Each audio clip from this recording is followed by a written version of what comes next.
sorry. The number you have reached is not in service. Please check the number or try your call again. This is a recording. Are you listening? Listen to people.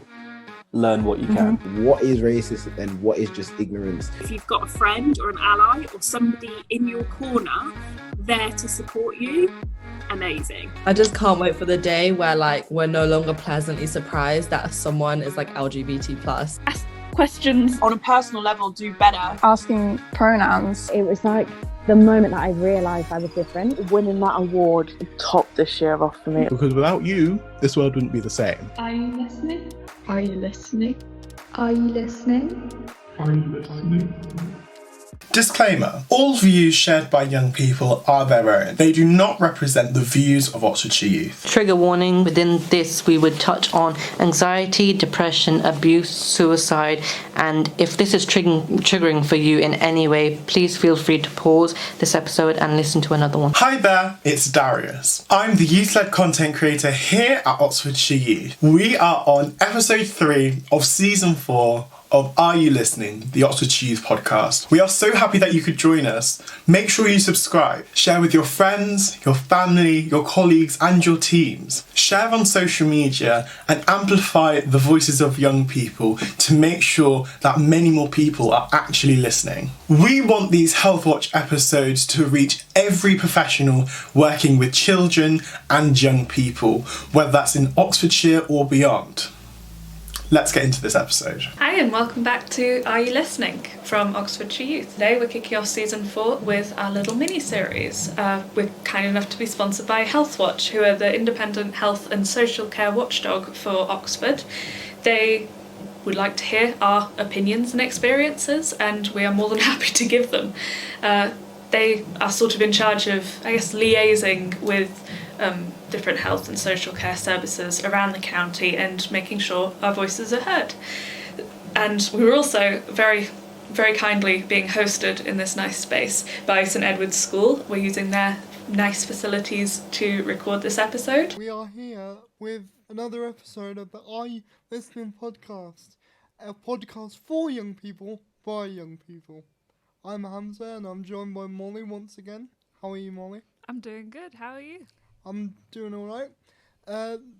Today's episode is all about neurodiversity. Neurodiversity can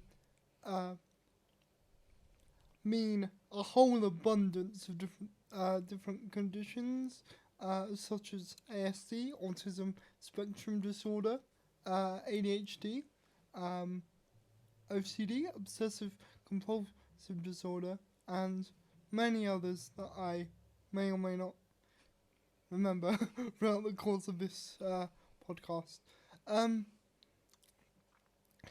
Let's talk about things we wish people, especially professionals, knew about neurodiversity.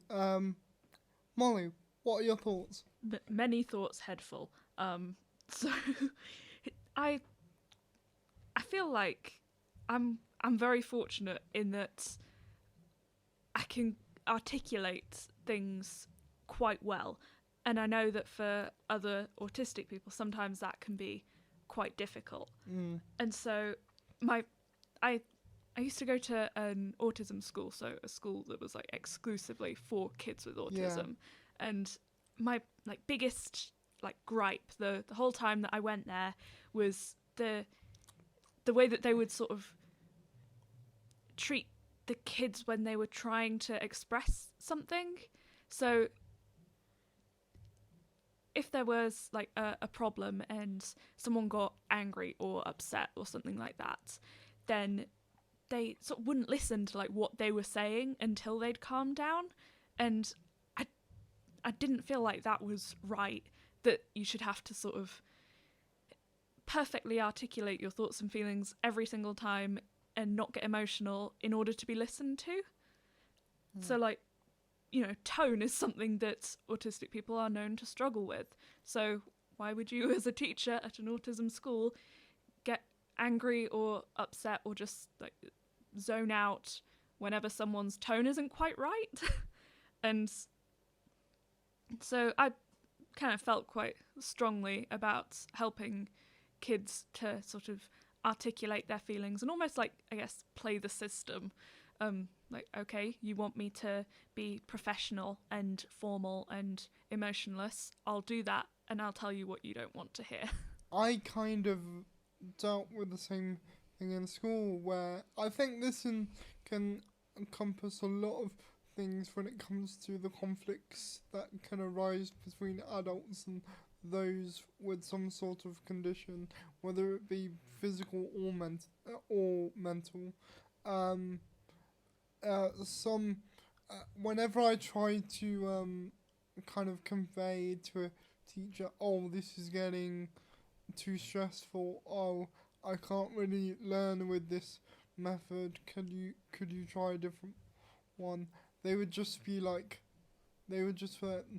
no, you're kind of being needlessly, like, what's the word? I don't want to say like problematic, but needlessly kind of nitpicky, I guess, or like, it's like, no, people with disabilities of all kinds learn differently. Like, for example, before I met anyone with autism, like, I didn't know, originally I didn't even know it was a spectrum, I didn't even know,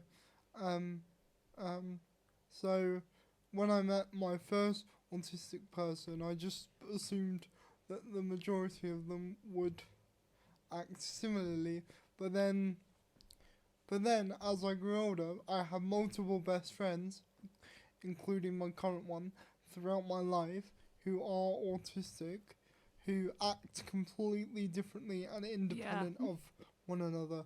I had a friend who was who wasn't very nice to other people, but then I met other people with autism who were really good at talking to people and have really good people skills and were very like loved socializing and things. So I think they also need to realize that autism in itself is a very layered spectrum, and yeah, I think more professionals need to realize that. Yeah, exactly. Like I said, I went to a whole school full of autistic people, so you really got to see sort of the diversity within the community, and sort of I've heard the saying thrown around before, if you've met one autistic person, you've met one autistic person. Like, we were all so very different, and even like the sort of classic autistic things, just autism things. I even cringed when you said classic autism things. It's like, are they though? Because it would be like, doesn't like to make eye contact, and meanwhile I know an autistic person that will stare at you intently, and that's their way of making eye contact, and I'll know another autistic person who doesn't look at you at all. And like I said, some of us have difficulties with tone, and some of us are very good at managing sort of switching between like a more casual and a more formal tone, and there's no like classic symptoms. It's interesting that you mentioned like tone specifically, because I think I mentioned this in the planning meeting for this, but I was like, one time when I was applying to a college that I really wanted to go to, that depended on both social services, education, and health and social care to all agree that I deserved the funding to go to this special college for mainly just disabled students, that kind of championed how to like transition them into being a independent disabled adult, and I really wanted to go to that college because that meant being in a residential and everything. But they said it wasn't even education that said no, which was what surprised me. It was health and social care that said no. And when they came round to give me and Mum the news, obviously my mum was very sad, and I was like, can you give me a reason why? And then they said, oh, we just don't think you're mature enough, just like wait a few more years. And then like about an hour later, after I was like pleading my case and basically dissecting their argument and why it didn't make any sense, they were like, oh, well, it was lovely to meet you, Hamzah, you're a very articulate young man. Yeah. And then left. And I was like, you don't know me, how can you make a single decision on my future if you never met me? Yeah, exactly. Like talking about school and that sort of thing, I really wish that we could just completely forget everything that we know about like listening. Yeah. Like, you know, and I guess it was across the board, but like in primary school where you'd have to like keep your hands still and you have to look at the teacher and that sort of thing, and like no one wants to do that, neurodiverse or otherwise. And you can very much be listening and not be doing any of those things. Yeah, like for example, in some lessons, I would be looking at, oh look, there's a magpie outside, and they'd be like, are you listening? And I'm like, yeah. And I would be. And then when they would ask me the question to test if I was listening, I would give them the answer, and then they look back at me like, oh. Yeah, I love when that happens. Yeah. I used to have a big thing about folding paper cranes. Could only do cranes, no other origami. Yeah.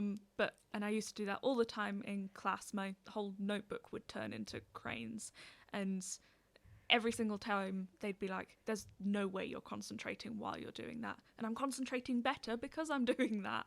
I have to be doing something with my hands while my brain is working. It's like how some people with ADHD like handle things better with fidget spinners or some type of thing to fiddle with so that they can further focus on the thing that they need to concentrate on. Yeah, I don't understand why people don't get that. Like, again, the whole point of us being human race, the human race, and what makes us unique is that we are all individual. That's the. Otherwise, if aliens came to our planets and were like, "What are you about?" and we didn't have individuality, we were just like, I don't know, we eat animals sometimes. I don't know. Like, we wouldn't really have much to, like, tell them if we didn't have individuality. So, like, I wish teachers, like, well, any professionals, like, remembered that more. Yeah. That, like, every single person is different. So whenever you meet someone, go in with that open mind. Yeah. Yeah. And you brought up the fidget spinners, and that's another, like, school gripe for me. And it's, I don't quite know how to explain it, but like sort of trendy fidget toys or something that kids will bring in, and then the teachers will just promptly lay down a blanket ban. Just like, no, we're not having any more fidget spinners in class. We know that it helps some students, and maybe if you ask nicely, you can get permission to use your fidget spinner. I hate that you have to ask. Yeah. Like, I would rather, like, every kid, neurodiverse or not, was, like, messing around with a fidget spinner and, like, because prove that that's distracting them, first of all. And just the blanket sort of ban on things like that, and the need to get permission for sort of basic accommodations. Just something about that I don't like, because there's plenty of kids out there that are neurodiverse and haven't been diagnosed yet. Are you going to wait for them to get a little piece of paper for them to, like, have a toy beside them in class that is helping them focus? Like, like the time and energy that the teachers waste on, like, Let's get them a piece of paper and a form. Are hours of lessons that could have been much more, like, adequately used to already just be like, here you go, keep your fidget spinner. Yeah. All right, let's crack on with the lesson. Like, it's not that hard.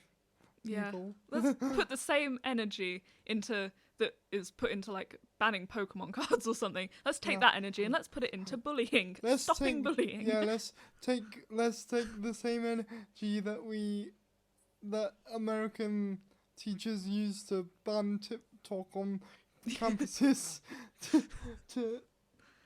to letting neurodiverse students, or even if they're not neurodiverse students, into having that, I don't know, item or thing that can help them concentrate. Yeah, it's not that hard. Yeah. Masking. That was it. When you are neurodiverse, but you're good at pretending that you're not. Yes. Yeah. And it can be so difficult to like drop the mask as well, even when you're in like the most supportive, like best environment possible. You still find yourself going through all of these like meaningless social steps that you know you don't understand, and you know that you're likely performing them wrong and other people won't understand them, but you go through the process for what, to appear neurotypical.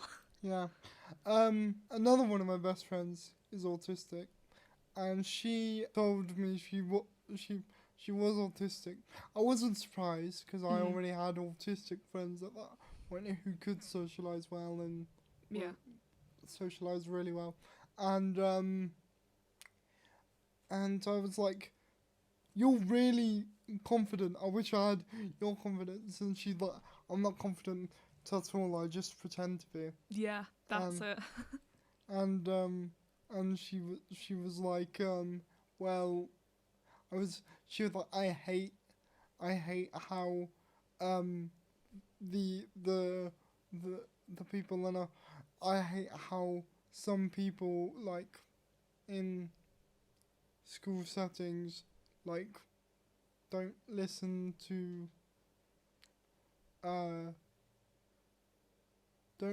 when someone else is speaking and like talk over them, and like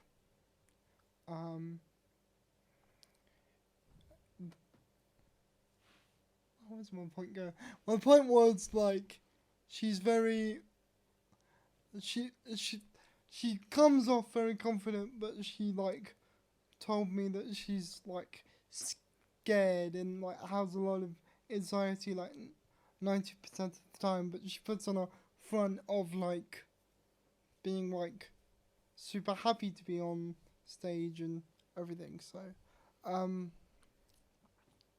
yeah, like even if you're neurotypical and you're disabled, I feel like in my case especially, like, and I don't know if I'm not because people have taught, like, people especially my mum has said maybe you have autism, because like when I do speak to people, I struggle with eye contact a lot, and also I don't like change. Yeah. Like I don't like it at all, but in any case, even if you're neurotypical, like, and you're disabled, when you're disabled, you also kind of feel the need to like overcompensate by being like overly normal. Yeah. In a sense, like, for example, like for my first few years in school, I never mentioned that I liked High School Musical or musical theatre in general, because I was like, wow, Disney, that's a thing for like 5 or 6 year olds. Don't mention that, because otherwise they'll paint you with that brush of like, oh, he's in a wheelchair but he thinks like a 5-year-old. Yeah. And I feel like when you're disabled, you often, regardless of your if you're neurodivergent, I guess it's the way you say it, neurodivergent or neurotypical, you kind of feel that need to like be like, I'm normal-ish. I'm normal, I promise. Yeah. Yeah, it's... We're mostly normal, just small differences. Yeah. But yeah. But I think the more that I've become aware of that, the more I guess I've started to use it and be like, I like to call it deliberately autistic. Yeah. So I take great pride and pleasure into going into various, I guess, neurotypical dominated fields and just being visibly autistic. Yeah. And I feel like that's, well, very important to do, to be visibly autistic, especially if you're in sort of a massively neurotypical field or something like that, and also just quite fun. Yeah. I love see their reactions. Yeah, I love going into like my physics lab and and staying there and having my little fidget toy and telling everyone about like my obscure special interest or something like that. Yeah. And I love doing that. Like, the biggest joy that I had in school was, like in secondary school, my peers would hear me swear and they would, like, think it was the funniest thing in the world that someone like me curses, you know, like a teenager does. Yeah, I've had that before as well, where they're like, we didn't know you could do that. And I was like, what? Speak. Yeah. With words from your mouth.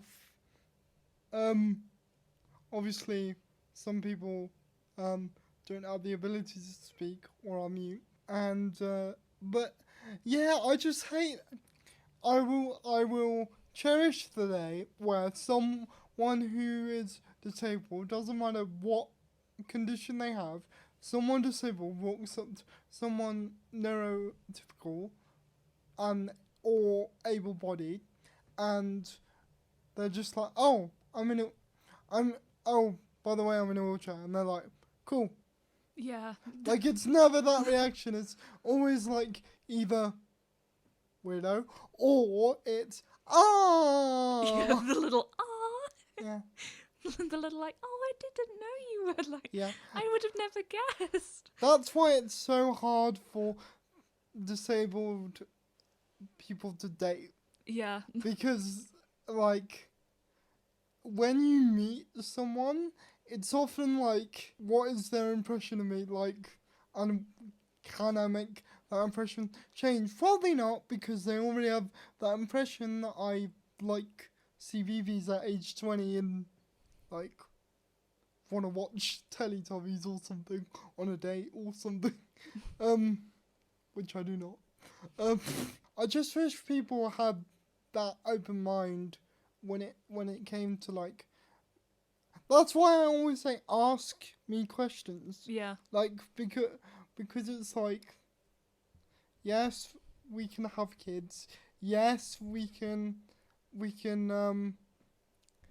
another thing? Yes, we can feel pain. Yes, we can move our legs. They just can't walk. Like, just even if it's like the most simple questions, like, I'm always so happy when I get to answer those questions, because I'm like, oh, they care. Mm. They want to learn. They want to be better, and those people are the people I actually care about speaking to, not the people who just are like, hi, Hamzah, how are you today? Yeah. Like, I'm fine. By the way, stop kneeling down. Yeah. Stand up and talk to me. But yeah.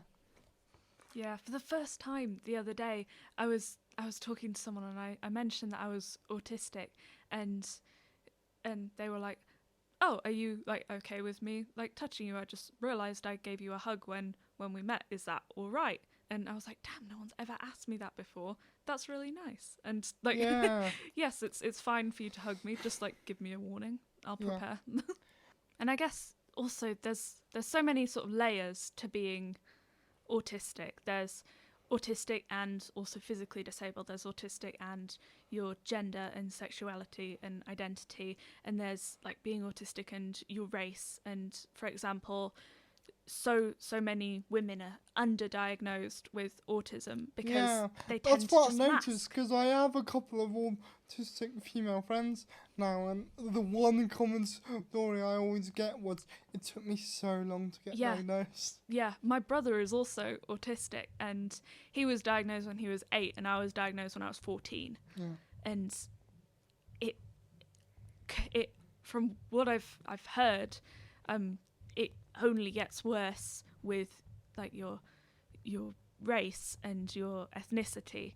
And so we've been talking a lot about how sort of we get misinterpreted as sort of autistic people, and how our sort of tone is seen as like threatening, I guess. And then you add on top of that the racism that already exists. Yeah. And I believe that there was a young autistic man who was shot in America, and he was black, and the police interpreted his actions as threatening. And when you see some of like you learn about sort of police procedure and how they read your body language, and then you think, well, my body language isn't like that because I'm autistic, and then you add on to the racism that's already present, and very quickly it becomes very scary. Yeah, it's crazy. I mean, UK has its fair share of problems, but there are a lot of times where I'm thankful that I don't live in the US, because everything seems more difficult over there, like financially, like societally. That that's a word. We'll go with it. Societally. That makes sense. And I am very thankful that I live here, because we got NHS and everything like that. Well, this has been a great episode. I think we've discussed a lot of important things that needed to be said, and even though I am not autistic, ADHD, or have ADHD or OCD or any other neurodivergent condition, as far as I'm aware of, I could be underdiagnosed, I don't know, but I have friends who are, and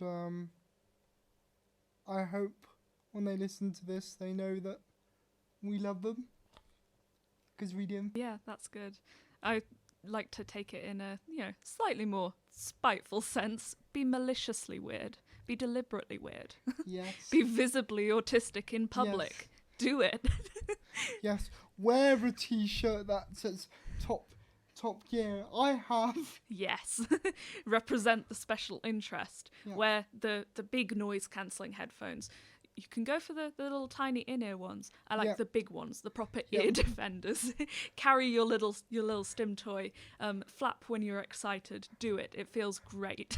T-pose. And if people stare at you, and if people stare at you, stare back, because I hear neurotypicals love eye contact. Neurotypical people, please listen to this, and I mean, really listen. Neurotypicals. Neurotypical people, you may also go out and flap in public and wear big ear defenders and talk excitedly and just ignore the social cues. They're made up. Ignore them. Be you to the fullest extent. Thank you for listening. If you enjoyed this episode of Are You Listening, you can subscribe wherever you get your podcasts, Apple Podcasts, Spotify, Anchor, and you can make sure that you're following us on our various social medias. We're Oxfordshire Youth on Instagram and TikTok, and Ox Youth on Twitter. What an amazing episode that was. In this episode, Molly and Hamzah covered a range of topics to do with neurodiversity. From autism to masking, they spoke about so many different topics that bridged the gaps between talking about gender, race, sexuality. They really had a very intersectional conversation to do with neurodiversity. This podcast production was supported by Health Watch Oxfordshire. If you want to find out more, make sure you go and check them out on social media, whether that's Facebook, Instagram or Twitter. And if you want to raise your voice about different healthcare and social care things happening in Oxfordshire, make sure you head to Health Watch's website, which is healthwatchoxfordshire.co.uk/services to share anything that you would like to. For all the professionals listening to this episode, we want to thank you for taking the time out to listen to what young people have to say. We would love to hear from you and find out what ideas from this episode that you'll be taking away to put into your practice. And just like always, no matter what it is, you can get in contact with us via social media, or you can also get in contact via our website through our contact form.